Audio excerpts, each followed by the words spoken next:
అన్న ఈ కాంగ్రెస్ ప్రభుత్వం మాకు మేనిఫెస్టోలో ఏం పెట్టిందంటే సంవత్సరానికి 2 లక్షల ఉద్యోగాలు ఇస్తామని చెప్పేసి పెట్టింది. 5 సంవత్సరాలకు 10 లక్షల ఉద్యోగాలు రిలీజ్ చేస్తామని చెప్పారు. ఈ 5 సంవత్సరాలు 10 లక్షల ఉద్యోగాలు కాగా అసలు ఒక్క ఉద్యోగాలు కూడా ఇవ్వని పరిస్థితి కనబడతా ఉంది.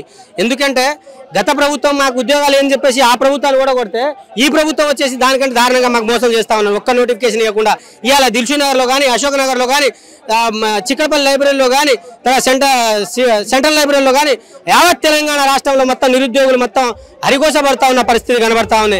దాంట్లో డిఎస్సి పోస్టులు ఇస్తామని చెప్పేసి ఆ డిఎస్సి పోస్టులు కూడా మొత్తం అమ్ముకోవడం జరుగుతూ ఉంది.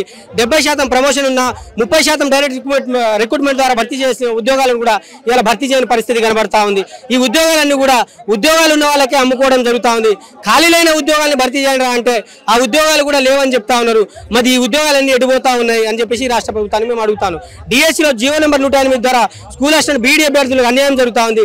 డైరెక్ట్ రిక్రూట్మెంట్ ద్వారా భర్తీ చేయాల్సిన పోస్టులు కూడా 10,700 ఖాళీలు ఉంటే స్కూల్ అసిస్టెంట్ కూడా అది కూడా భర్తీ చేయని పరిస్థితి కనబడతా ఉన్నారు. ఎస్జిటి వాళ్ళకు కూడా ఖాళీలు అయిపోతా ఉన్నారు. వీళ్ళకి ప్రమోషన్ ఇస్తా ఉన్నారు. అవి కూడా ఖాళీలు చూపించకుండా అవి మొత్తం తప్పుడు తడకలుగా చూపించే ప్రయత్నం కాంగ్రెస్ ప్రభుత్వం ఏర్పడి దాదాపు 22 నెలలు అవుతుంది. ఇప్పటికీ దాదాపు 70,000 ఉద్యోగాలు ఇచ్చినామని చెప్పి వాళ్ళ ప్రభుత్వం చెప్తుంది కదా, మరి ఏం చెప్తారు? కాంగ్రెస్ ప్రభుత్వం ఎక్కిన వెంటనే 2 నెలల్లోనే 70,000 ఉద్యోగాలు ఇచ్చినామంటున్నారు కదా. మరి ఇన్ని నెలలు ఏం బిక్కిరు అనేసి మరి వచ్చిన 15 రోజుల్లోనే రిక్రూట్మెంట్ చేసేంత దమ్ము కేపబిలిటీ కాంగ్రెస్ ప్రభుత్వానికి ఉన్నప్పుడు మళ్ళీ ఇప్పుడు దాదాపు 21 నెలల నుంచి ఈ పోస్టులు మిగతా పోస్టులు ఎందుకు భర్తీ చేస్తలేదు? ఎందుకు భర్తీ చేస్తారు? అన్ని ఉద్యోగాలు అమ్ముకుంటున్నారు.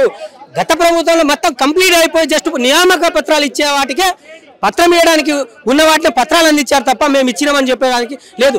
అది గత ప్రభుత్వం ఇవ్వలేదు, ఈ ప్రభుత్వం ఇవ్వలేదు. నిరుద్యోగులు ఫైట్ చేసి బస్ యాత్రలు చేసి ఇవాళ ఆ ఉద్యోగాలు మేము సాధించుకున్నాం. వీళ్ళు ఇవ్వలేదు.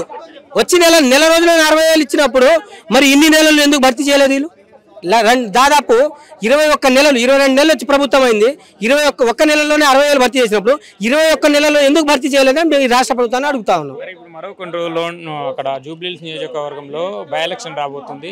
కొంతమంది నిరుద్యోగులు కూడా పోటీలో నిలుస్తున్నారు. తర్వాత స్థానిక సంస్థ ఎన్నికలు కూడా రాబోతున్నాయి. మరి నిరుద్యోగులంతా వ్యతిరేకంగా ఉన్నారనుకోవచ్చా? నిరుద్యోగులందరూ ఏకం కాబోతున్నారా? ఏం చెప్తారు?